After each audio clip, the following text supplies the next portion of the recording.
はい、お世話になっております。野良です。今回来ているのは、ここ10年くらいでびっくりするほど生まれ変わった町、二子玉こと二子玉川です。近年は住みたい町系のランキングでも必ず名前が上がるほどのブランド力を持った人気町になっていて、僕が十数年前の大学時代に多摩川にバーベキューしに来てた頃とは、もうまるで別世界の駅になってますね、これ。今回はそんな今勢いのある新興のセレブ街、二子玉川の街並みや住みやすさを見ていきたいと思います。まず改札出た瞬間からどっかのテーマパークの駅かなって雰囲気出してくるんですけど、二子玉川は駅直結で二子玉川ライズっていうバカでかい商業パークみたいなのを構築しています。この二子玉川ライズが再開発された二子玉川のランドマーク的存在ですね。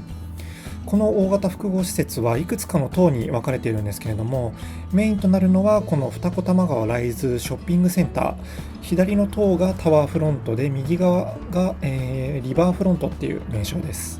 ここだけでも飲食店、ファッション、生活雑貨、書店など180店舗以上が入っていて、普段の買い物はほぼここで十分なくらいです。で、1階のマックは貴重ですね。っていうのも、二子玉川は庶民的なチェーン店とかファーストフードがめっちゃ少ないです。マックとすき家とケンタッキーくらいしかない。死んじゃう。で、並んでるのはやっぱり横文字のおしゃれ散らかしたお店ばっかりですね。もうランチ1000円超えを受け入れないと生きていけない世界。どころかもうモーニングでエッグベネディクトに笑顔で1300円出せない人間は速やかに二子玉川を去るのです。で、地下には東急ストアとか成城石井などが入った食料品のエリアが広がっています。低価格なスーパーはちょっとなくて、高級路線の店舗がやっぱりほとんどですね。そして直進していくとバスとかタクシーのロータリーですね。で、その先は階段を上がってテラスマーケットっていうエリアになります。ここはオープンデッキの商業エリアで広い空を見渡せる開放感が素晴らしいエリアですね。階段上がって右手にはこちらも二子玉川名物である蔦屋家電があります。こちらは蔦屋家電っていうネーミングながら家電量販店っていうわけではなくて、ライフスタイルを買う家電店っていうコンセプトのもと、最先端のおしゃれ家電に書籍、インテリア、ワーキングスペースとかカフェなど、とにかくおしゃれなものを詰め合わせたような複合ショップになってます。で、中に入るとまさにクリエイティブな雰囲気に命をかけたような車両空間が広がっていて、中にいるお客さんたちもみんなブルータスとか購読してそうなクリエイティブ人材で溢れてるわけですけれども、残念ながら店内までは撮影できないので、二子玉川来たらぜひこちらのクリエイティブに立ち寄ってみてください。そして蔦屋家電の向かいにはザラホームがあります。ザラってこういうインテリアもやってたんですね。めちゃくちゃおしゃれで可愛いものが多いですけど、お値段はやはりちょっとお高めです。そして右手側に立っているでかいオフィスビルは楽天クリムゾンハウス。楽天の本社ですね。そういえば楽天がニコタマに引っ越してきたの忘れてました。楽天のふもとには洒落た食品店とか飲食店が並んでいます。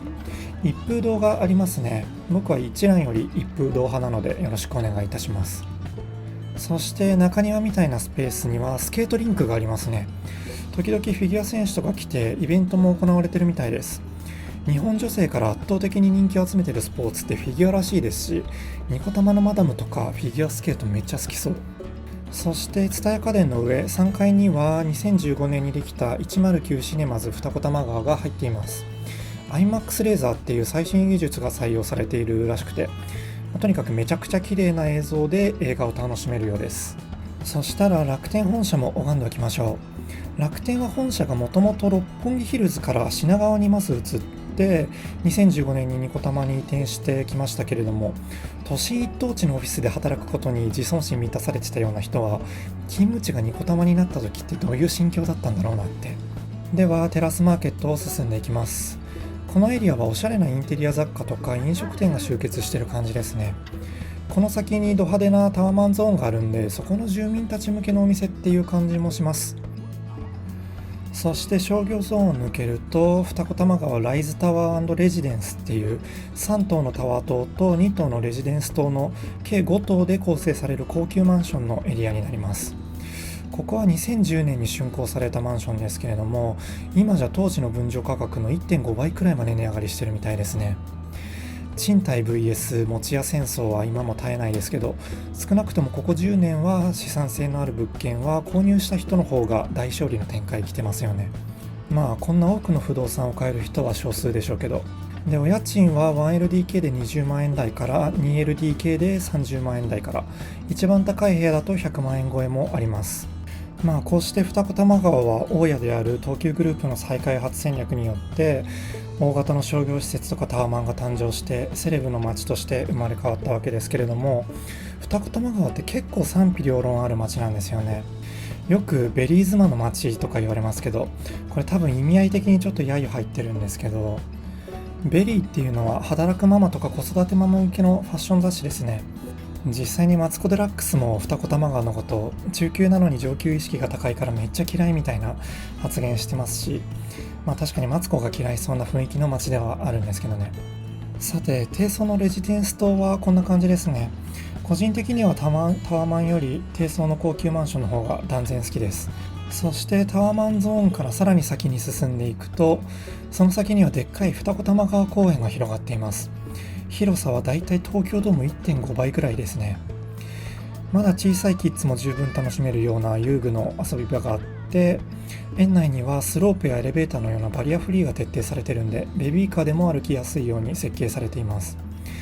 なるほど、子育て世代には最高の環境が揃っているわけですね。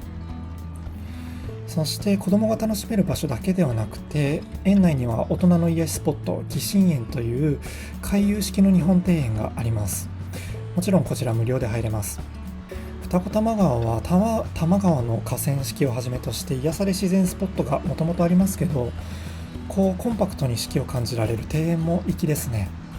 流れる水の音にめちゃくちゃ癒されます。散歩にはたまらないスポットではないでしょうか。しかも土手の上の眺めのいいところにはスタバがあります。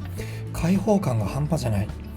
ライズでショッピングして映画でも見て、その後公園を散歩がてらスタバで休憩と完璧に設計されたデートコース。この見晴らしの良さ。二子玉川はセレブタウンといえど立地はあくまで東京郊外だっていうことを思い出しますね。都心と違って周囲に高い建物とかビルとかが圧倒的に少ないんで開放感が全然違います。そして反対側には多摩川の河川敷を一望できます。河川敷を一望ってね。この川を越えると神奈川県です。川越えて隣駅の二子新地になると家賃相場も下がるんで、二子玉川のブランドとかどうでもいいっていう人は安い二子新地に住んで徒歩で二子玉川を利用するっていうのもありですね。というわけで1階駅の方に戻ります。テラスマーケットのサイドを回りながら戻りますと、ライズバーズモールっていうまた新しい棟があります。ここは不動産屋とかクリニックとか整体なんかが入っています。二子玉川は道路が広くて綺麗に整備されているのがいいですね。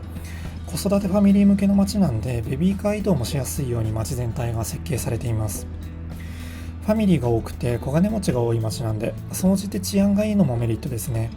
女性の一人暮らしでも安心して住めるかと思います。で、こちらの八百子っていう八百屋さんは安く野菜を売ってくれるニコタマの両親です。で、100円ショップのダイソーもありますね。駅周りはカフェやレストランとかこしゃれた飲食店が多いです。ニコタマデイズカフェなんてニコタマブランドみたいなカフェもあって、では駅中を通って西口の方に移動します。西口側にはドッグウッドプラザっていう、これもニコタマライズのまた別の棟があります。ここは主にユニクロとロフトが入ってますね。そして西口を出て正面にはニコタマ文化の発祥地と言ってもいい玉川高島屋、通称玉高があります。ご存知だと思いますけど、高島屋は日本を代表する百貨店の一つで、ライズに比べると、かなり高級なハイブランドのお店が集まっています。南館、本館、西館、東館に分かれていて、エルメスとかルイ・ヴィトンみたいな各種ブランドはもちろん、ニコタママダムの冬の制服でもあるモンクレールもちゃんと入っています。諸説ありますが、日本初の郊外型ショッピングセンターとして開業したのがこの玉川高島屋だそうです。今では二子玉川ライズの方がメインの顔になりつつありますけど、もともとニコタマが東京の端っこの町にもかかわらず高級なイメージを作れたのは間違いなくこの玉川高島屋の存在によるものですよね。むしろ一昔前のニコタマなんて高島屋以外何もなかった印象ですけどね。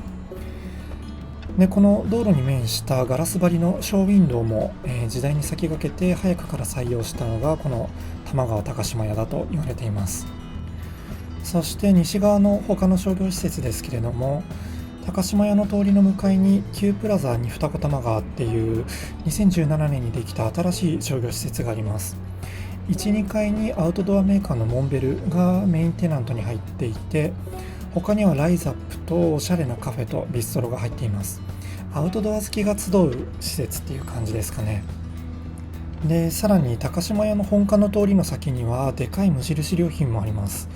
無印のカフェも入った3階建てっていう広さで、特に家具の売り場は都内でも最大級です。そして今度は高島屋の裏路地の方へ行ってみるんですけれども、この辺は裏路地を再生して京都風の街並みを再現した柳小路っていう飲食店施設の集まったエリアがあります。さすが二子玉川、裏路地といえどガヤガヤした飲み屋街ではなくて、和とモダンが融合したような風情のあるおしゃれ飲食店ばかりが並んでいます。逆に僕みたいなもう鳥貴族でキャベツばっか食べてるような民族にとっては、気軽に入れる飲み屋さんがあんまないっていうところに逆にちょっと生きづらさを感じたりね。そして高島屋裏の飲食店ゾーンを抜けて上を走る246もまたぐと、そこから先は住宅地ゾーンに入ります。戸建てやアパートなど低層な住宅が多いですね。見た感じは地区の浅い建物が多くて、全体的に綺麗な印象を受けます。それにかなり静かで落ち着いた住宅地ですね。これは住みやすそうで、ここで遅れましたけれども、二子玉川のアクセス情報と家賃相場について触れておきます。まずアクセス情報ですね。二子玉川は東急田園都市線と大井町線が通っていて、渋谷まで急行で2駅20分ですね。とりあえず渋谷出ればどこでも行けるっていう感じでしょうかね。大井町線を使うと同じおしゃれ街の自由が丘に急行で5分で行けます。東京と神奈川の境目の立地なんでアクセスがいいっていうわけではないですけど、渋谷には出やすい場所だと思います。ただ田園都市線の満員電車はこの世の地獄中の地獄なんで、そこだけが最悪ですね。続いて家賃相場についてはこんな感じですね。さすがにセレブタウンといえど東京郊外なんで、過去に紹介した目黒とか恵比寿とか白金みたいな都心のガチ金持ちタウンに比べたら家賃はかなり安く感じますね。都心勤務の人でおしゃれで綺麗な街に住みたいけど恵比寿とかはちょっと高くて死んじゃうっていう人にニコタマをご提案いたします。そして今度は東側の二子玉川ライズのある方の北側の住宅地にも足を伸ばしてみました。ライズのバーズモールの脇から奥に入っていくと、住友不動産の新築高級マンションシティハウス二子玉川ザ・グランド、外観デザインがかっこよすぎて目を奪われますね。